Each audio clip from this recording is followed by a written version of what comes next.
Hello, my name is Michelle de Kock, and today I'm going to be speaking to you about modified games with regards to hockey. So a modified game replicates the original game of hockey, but changes some of the main rules of the game. So if you're thinking about a normal hockey game, you have a specific amount of players and you play on a specific size field. But if you want to implement the use of a modified game into your training sessions in order to improve your overall play in a normal hockey game, then, for example, you could use a 7-a-side hockey match. So in a 7-a-side hockey match, you would obviously have less players because there's 7 of you compared to the normal amount of hockey players on the field, and you would also use a smaller hockey field area. So with those two main aspects, less players and a smaller playing area, there would be 3 main things that you would improve on if you were to use a modified game in a hockey session.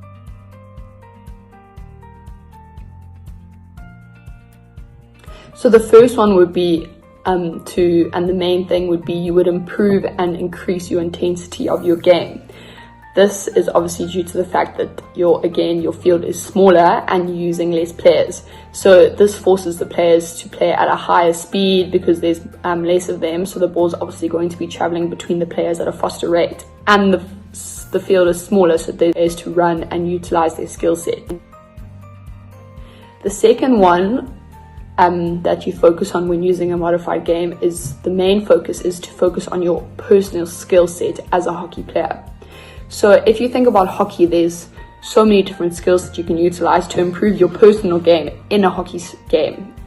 So if you're using a modified game in a session, it gives the player an opportunity to utilize their skill set and to use it in a more doable situation where there's a one-on-one situation, a smaller hockey field, because that would be easier for them to use their skill set because there's obviously less players in a smaller field.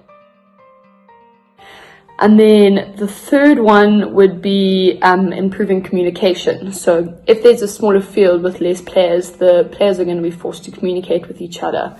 Because if you think about a normal hockey game, there's forward, then there's links, and then there's backs. And usually you have 3 sets of players that are communicating with each other. So you have the forwards communicating with each other, you have the links communicating with each other, and you have the backs communicating with each other.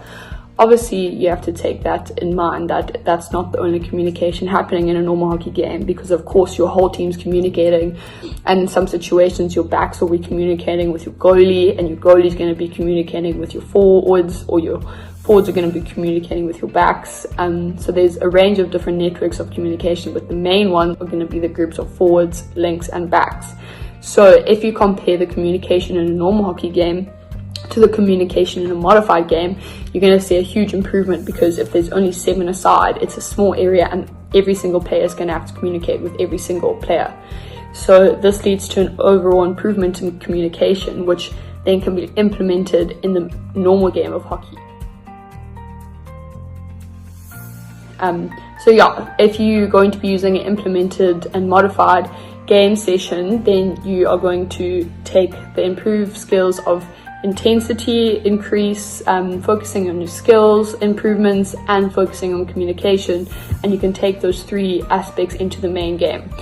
So I think for hockey especially, a modified game in a session is so important to implement, because it can really help you improve on 3 very important aspects in achieving success in a normal hockey game with 10 players aside and a normal hockey field size.